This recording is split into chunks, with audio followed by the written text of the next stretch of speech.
Hello everyone, welcome to session 59 of Software Testing Made Easy course. In this session, I am going to explain one of the SDLC models, that is spiral model. So, what exactly is this spiral model? Let me explain. Spiral model is one of the SDLC models which looks something like this diagram. Okay, this is the diagram for this spiral SDLC model, guys. I'll explain more about this diagram later. Now, let me explain more about this spiral model. Spiral model is a combination of waterfall model and iterative model. Okay, spiral model is a combination of waterfall model plus iterative model. So it is a collection of both waterfall and iterative model. Now let me explain the diagram for the spiral model. So let me draw a few lines. I need to draw 5 lines, guys. Okay. So 1, 2, 3. This is fourth line and this is fifth line. Like this, I have to draw 5 lines. So here, this section between these two lines is the requirements phase. Requirements, requirement analysis phase, you can say. Then we have, after requirement analysis, we have design phase. After design phase, we have implementation phase. Then after implementation, we have testing phase. After testing phase, we have deployment phase. So here, there are all the phases. Okay. I am saying spiral model is nothing but the waterfall model plus iterative model. So why I am saying waterfall model? Here you see all the phases of waterfall model are there here. That means let's say there is a company like Microsoft. For example, guys, okay, let's say there is a company like Microsoft. They thought of developing a software. Say they want to develop this MS Office software for version 95, the first version of MS Office, let's say 95 they want to develop.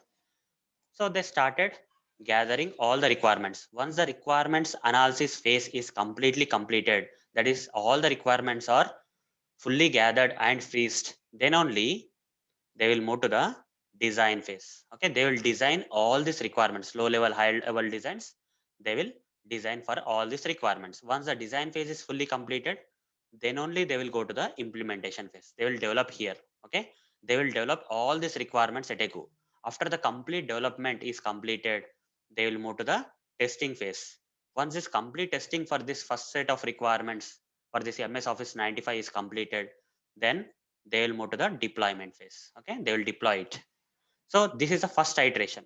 Whatever the orange color you are seeing here is the first iteration. In the first iteration, the waterfall model is there, right? In this first iteration, starting from requirements, design, implementation, testing, deployment, this is nothing but the waterfall model. Now, so fine. Finally, Microsoft has released their MS Office version 95 after this deployment of this first iteration.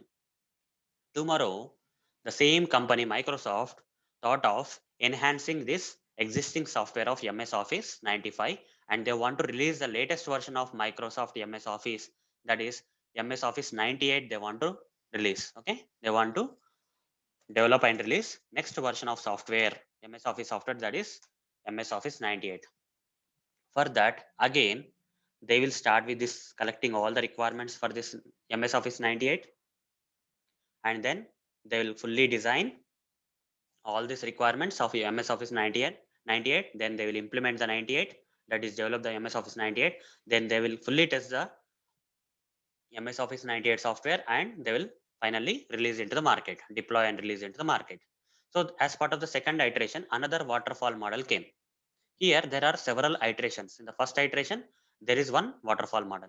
In the second iteration, which is represented in green color here, there is another waterfall model, right? For every iteration, there is a waterfall model.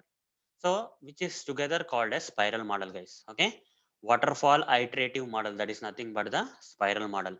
For every iteration, there is a product or latest version getting released into the market. The first iteration, first version of the product got released. The in the second iteration, second version of the product got released. Tomorrow, the Microsoft has decided to release another version of the software, another latest version of the software, let's say MS Office 2000, they want to release. Okay, 2000, they want to release. So again, it will start here, right? Again, it will start here. They will gather all the requirements, then design it, then develop it, then test it completely, then deploy it. The third iteration also waterfall model is there again. Okay, in every iteration there is a waterfall model, which is nothing but a spiral model. Generally, this kind of model is followed by the product based companies. Okay, product based companies, they follow this model for releasing the several versions of the product. Okay, for releasing the several versions of the product based companies like Microsoft will be following this kind of spiral model, guys. So hope guys you understood what exactly is this spiral model. Spiral model is a combination of the waterfall model and iterative model. Okay, generally the product based companies deliver their products version by version, latest versions, by using this spiral model. So that's it for this session, guys. Thank you. Bye.